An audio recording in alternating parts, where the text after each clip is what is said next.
आज जो हरहि न शस्त्र गहाऊं, तो लाजो गंगा जननी को शांतन सुत न कहाऊं। संदन खंड महारथ खड़ो, कपि ध्वज सहित डुलाऊं। इति न करो शपथ मोहि हर की, क्षत्रिय गतहि न पाऊं।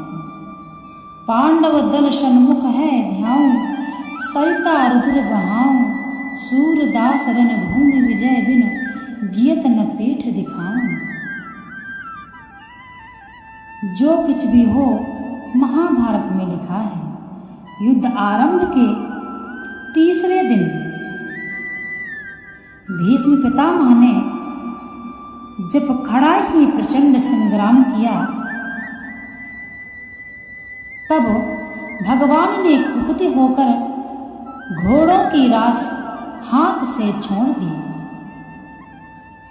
और सूर्य के समान प्रभायुक्त अपने चक्र को हाथ में लेकर उसे घुमाते हुए रथ से कूद पड़े।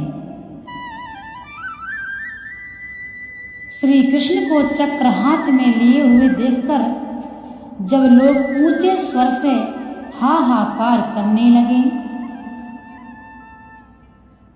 भगवान प्रलय काल की अग्नि के समान भीष्म की ओर बड़े वेग से दौड़े। श्री कृष्ण को चक्र लिए अपनी ओर आते देखकर महात्मा भीष्म तनिक भी नहीं डरे और अविचलित भाव से अपने धनुष की डोरी को बजाते हुए कहने लगे, हे देव देव, हे जगन्निवास, हे माधव, हे चक्रपाणी, पधारिए, मैं आपको प्रणाम करता हूँ। ये हे सबको शरण देने वाले, मुझे बलपूर्वक इस श्रेष्ठ रथ से नीचे गिरा दीजिए। हे श्री कृष्ण, आज आपके हाथ से मारे जाने पर मेरा इस लोक और परलोक में बड़ा कल्याण होगा। हे यदुनाथ, आप स्वयं मुझे मारने दौड़े, इससे मेरा गौरव तीनों लोकों में बढ़ गया। अर्जुन ने दौड़कर पीछे से भगवान के पैर पकड़ लिए और इसी तरह उन्हें लौटाया।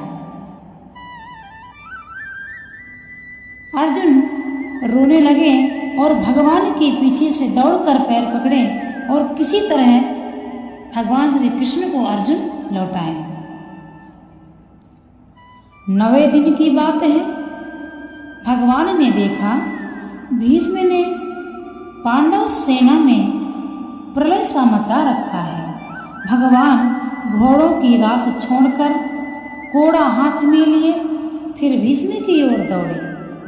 भगवान के तेज पग पग पर मानो पृथ्वी फटने लगी। कौरव पक्ष के वीर घबरा उठे और भीष्म मरे कहकर चिल्लाने लगे। हाथी झपटते हुए सिंह की भांति भगवान की अपनी ओर आते देखा।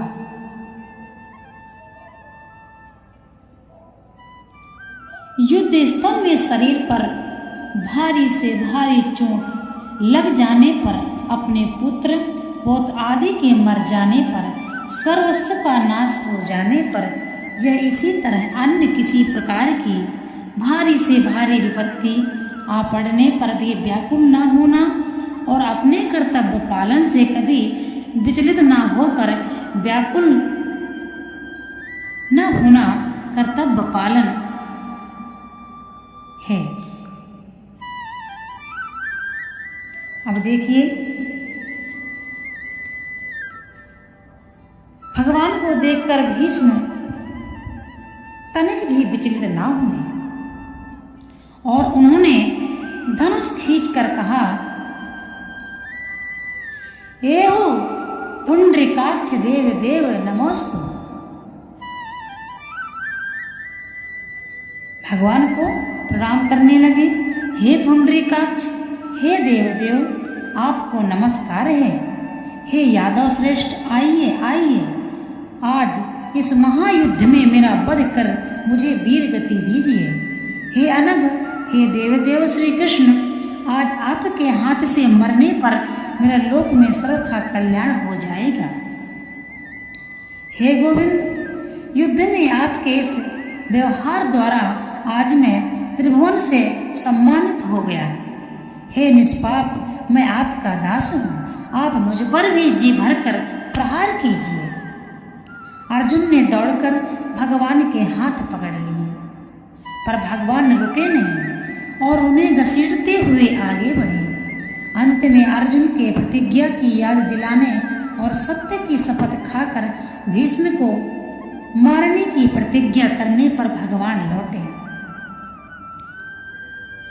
10 दिन महायुद्ध करने पर जब भीष्म मृत्यु की बात सोच रहे थे, तब आकाश में स्थित ऋषियों और वसुओं ने भीष्म से कहा, हे तात, तुम जो सोच रहे हो वही हमें पसंद है। इसके बाद शिखंडी के सामने बाण न चलाने के कारण बाल ब्रह्मचारी भीष्म अर्जुन के बाणों से बिंधकर सरसैया पर गिर पड़े। गिरते समय भीष्म ने सूर्य को छिड़ाने में देखा, इसीलिए उन्होंने प्राण त्याग नहीं किया।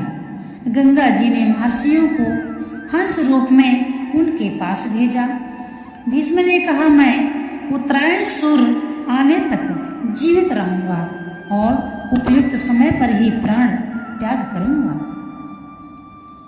भीष्म के शरीर में 2 अंगुल भी ऐसी जगह न बची थी जहां अर्जुन के बाण न बिंधे गए हों।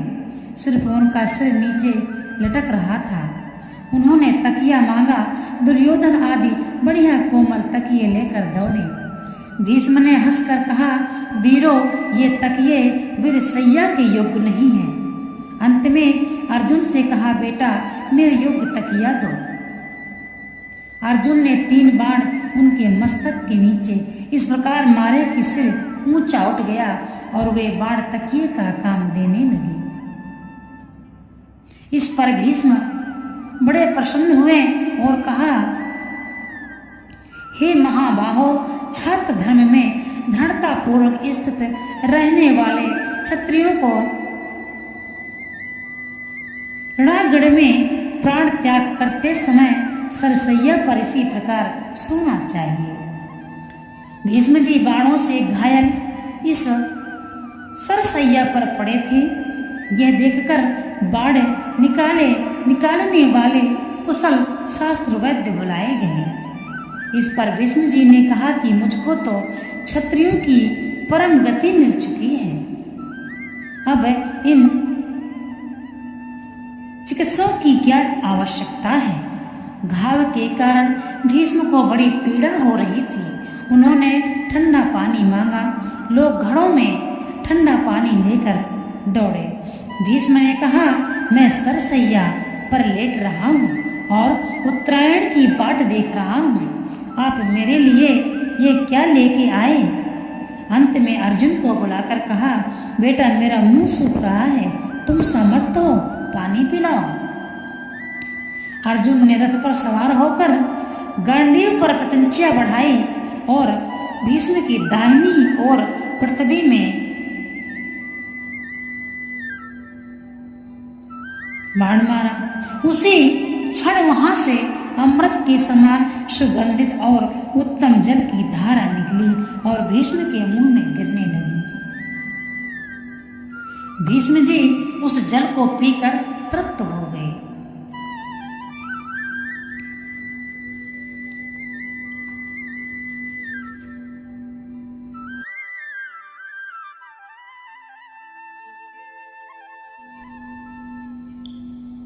महाभारत युद्ध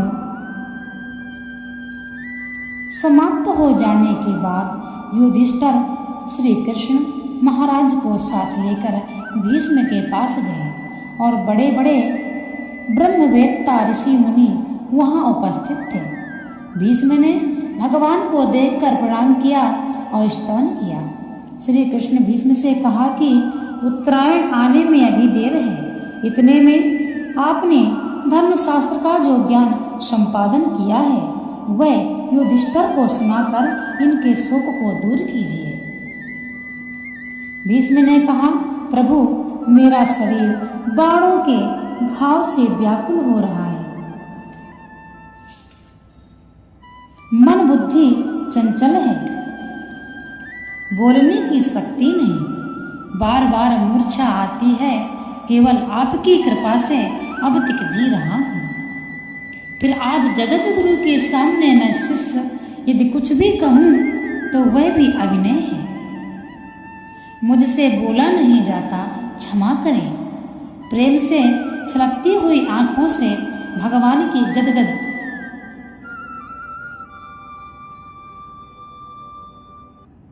प्रेम से छलकती हुई आंखों से भगवान गदगद होकर बोले, भीष्म तुम्हारी ग्लानि, मूर्छा, दाह, व्यथा, क्षुधा, क्लेश और मोह सब मेरी कृपा से अभी नष्ट हो जाएंगे।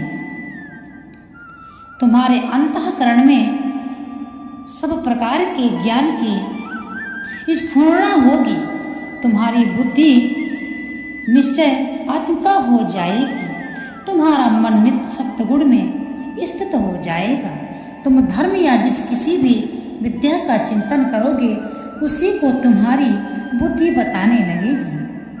श्री कृष्ण ने कहा कि मैं स्वयं इसलिए उपदेश न करके तुमसे करवाता हूँ जिससे मेरे भक्ति की कीर्ति और यश बढ़े। भगवत प्रसाद से भीष्म के शरीर की सारी वेदनाएं उसी समय नष्ट हो गई, उनका अंतःकरण सावधान और बुद्धि सर्वथा जागृत हो गई। ब्रह्मचार्य, अनुभव, ज्ञान और भगवत भक्ति के प्रताप से अगाध ज्ञानी भीष्म जिस प्रकार 10 दिनों तक रण में तरुण उत्साह से झूमे थे, उसी प्रकार के उत्साह से युधिष्ठिर को धर्म के सब अंगों का पूरी तरह उपदेश दिया और उनके शोक संतप्त हृदय को शांत कर दिया। 58 दिन सरसैया पर रहने के बाद सूर्य के उत्तरायण होने पर भीष्म ने प्राण त्याग निश्चय किया और उन्होंने भगवान श्री कृष्ण से कहा, हे भगवान, हे देवदेव, हे सुरासुरों के द्वारा बंदित, हे त्रिविक्रम, हे शंख चक्रधारी, मैं आपको प्रणाम करता हूँ। हे वासुदेव, हिरण्यात्मा, परम पुरुष, सविता, विराट, जीव रूप परमात्मा और सनातन आप ही हैं। हे पुंडरीकाक्ष, हे पुरुषोत्तमम, आप मेरा उद्धार कीजिए। हे श्री कृष्ण, हे वैकुंठ, हे पुरुषोत्तम, अब मुझे जाने के लिए आज्ञा दीजिए। मैं मंद बुद्धि दुर्योधन को बहुत समझाया था, जहाँ श्री कृष्ण है वहीं धर्म है और जहाँ धर्म है वहीं विजय है, परंतु उस मूर्ख ने मेरी बात ना मानी। मैं आपको पहचानता हूँ, आप ही पुराण पुरुष हैं, आप नारायण ही अवतीर्ण हुए हैं। हे श्री कृष्ण, आप मुझे आज्ञा दीजिए, मैं शरीर त्याग करूं। आपकी आज्ञा से शरीर त्याग कर मैं परम गति को प्राप्त करूंगा। भगवान ने आज्ञा दी, तब भीष्म ने योग के द्वारा वायु को रोककर क्रमशः प्राणों को ऊपर चढ़ाना आरंभ किया।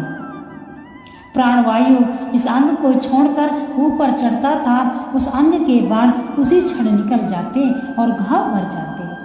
क्षण भर में भीष्म जी के शरीर से सब बाण निकल गए, शरीर पर एक भी घाव ना रहा और प्राण ब्रह्मरंध्र को भेद कर ऊपर चले गए।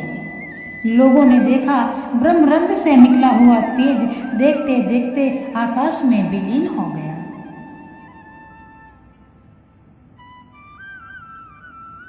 इस प्रकार से भीष्म पितामह ने अपने प्राण त्यागे और भगवान से प्रार्थना करी, भगवान मुझे आज्ञा दीजिए, अब मैं अपने प्राण त्यागूंगा। भीष्म पितामह ने परम गति को प्राप्त किया।